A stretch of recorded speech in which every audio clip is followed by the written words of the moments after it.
This has been a long time coming. I am finally scaping a bookshelf tank to put on a bookshelf.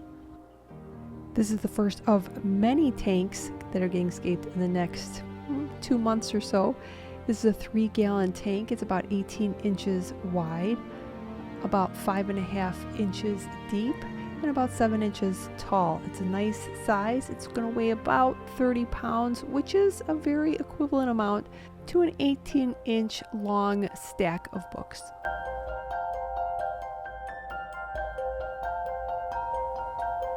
If you've been watching my channel for any amount of time, you know I love my selection of substrates, but this scape is calling for a very particular shade of pink. Yes, it's pink.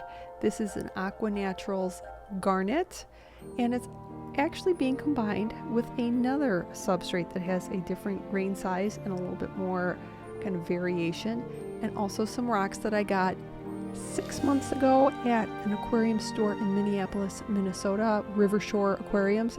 Really fun store. And these little rocks are also quite pink. They don't look like it in this footage, but they blend in very nicely. This is the Aqua Naturals, and I will include the Amazon affiliate link because it is now being sold on Amazon. This one is not. This was from an aquarium store, I can't remember, Ohio or Kentucky. If I remember, I'll link it, but I've not been able to find it anywhere. Go ahead and look, but it is a very cool substrate. A lot of variation. Oh, that absolutely made me panic. The bag fell over and it's open, but nothing came out. Whew. But it's got a lot of variation in color and a slightly larger grain size. The light that I'm using is a Nicru.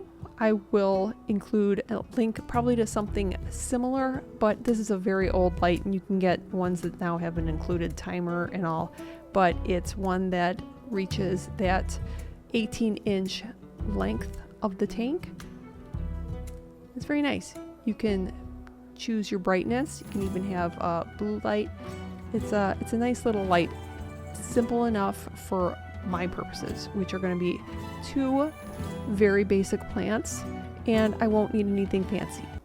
This is a very low-tech setup. I don't even have a filter on this tank.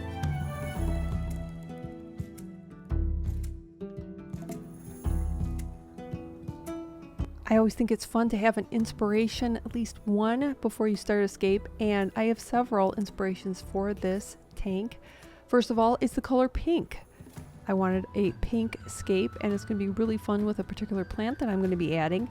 The other thing that I really was inspired by was a little stream scape. I want a very simple stream kind of vibe, and also, of course, I wanted to put the bookshelf tank on a bookshelf. This will be the first of at least 3 to 4 nano tanks that I'm going to be putting on my bookshelves.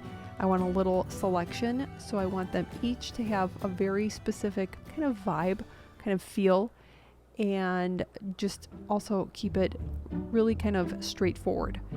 So now this is the time to place the rocks.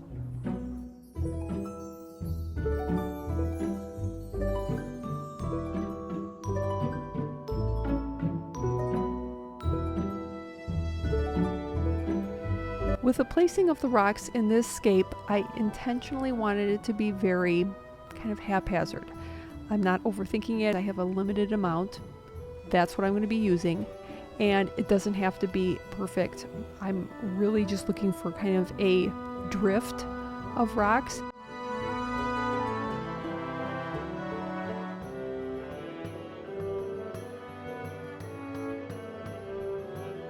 Any of the interesting parts of the rocks I would like to see, so that's why each of them are kind of positioned in a certain way, because there's maybe a part of each rock that I'd like to see.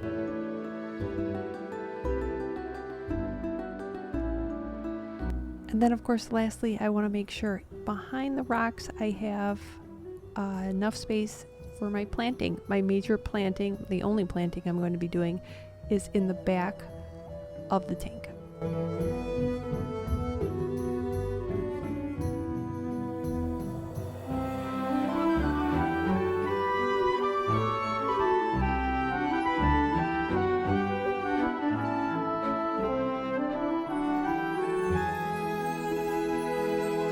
There really is no rhyme or reason how I'm adding the second substrate because it's all going to get mixed up together anyways when I add the water, and I'm not very attached to where it is. It's just going to go where it's going to go, but I do like how they kind of look different but also very similar colored. I was considering using a layer along the back underneath the sand of aquatic soil, but I decided instead to just use 2 root tabs. I don't have a whole lot of plants that are going in here. I think that should be plenty. I'm also adding a little bit of shrimp leaf fertilizer that's from Flip Aquatics. They are a channel sponsor, and it's a nice little plant fertilizer, and I really don't need a whole lot. I just realized at this point that my water sprayer is broken, and so I had to resort to my little tiny watering can, which did the trick. I like to add as little water as possible, really just where I'm planting.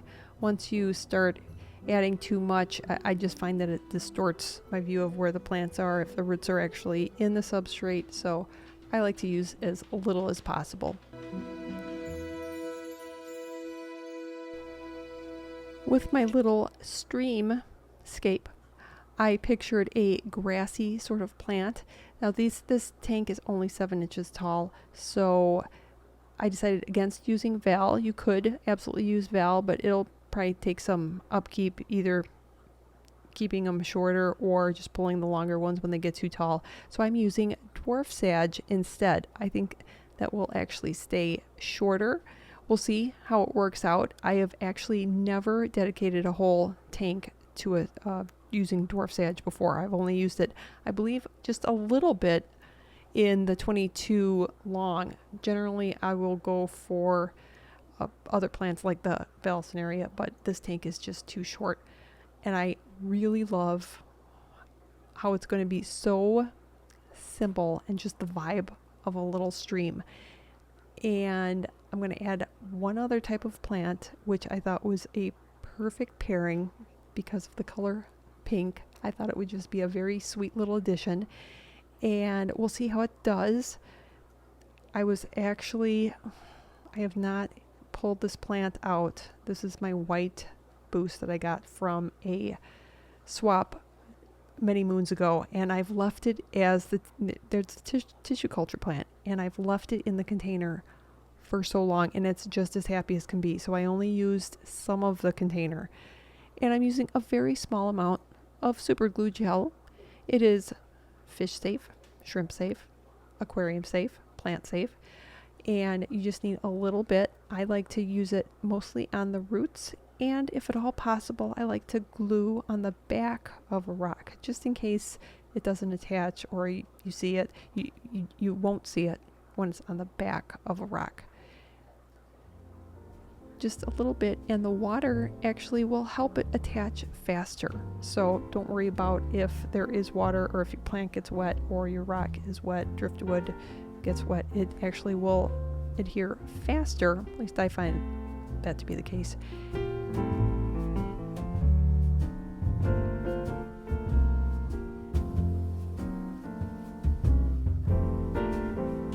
See, just a little amount. That's all you really need.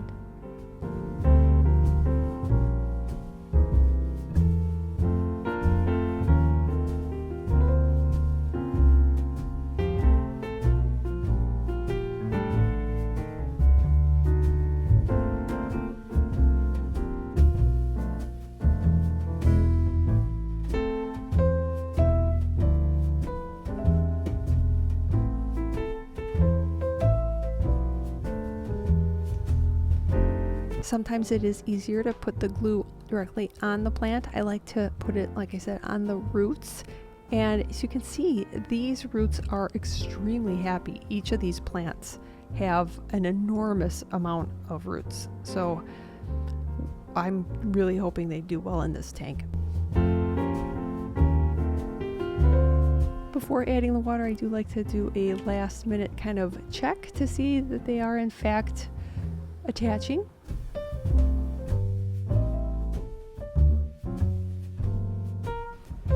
I think it looks adorable just like this.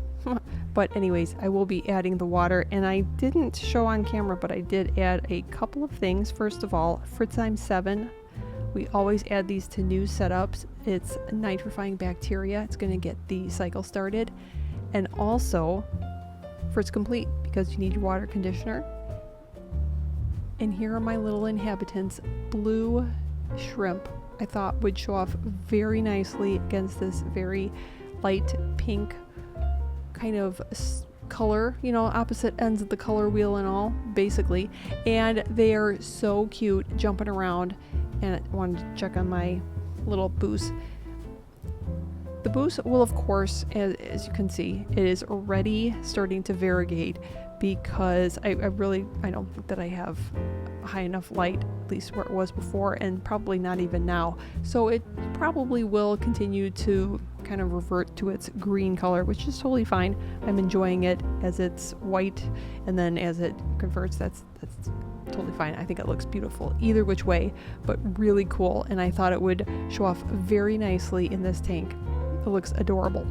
Now I did decide to add some cholla wood pieces that have already been pre-soaking, and look, he already tried out one of the little cholla wood pieces. He's already at home. So cute.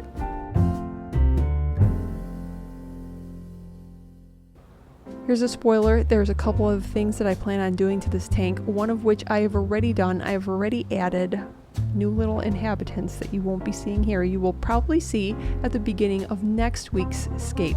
I'll give you an update on this tank, let you know how it's doing. Thank you so much for watching. I hope you enjoyed it, and I'll see you next week.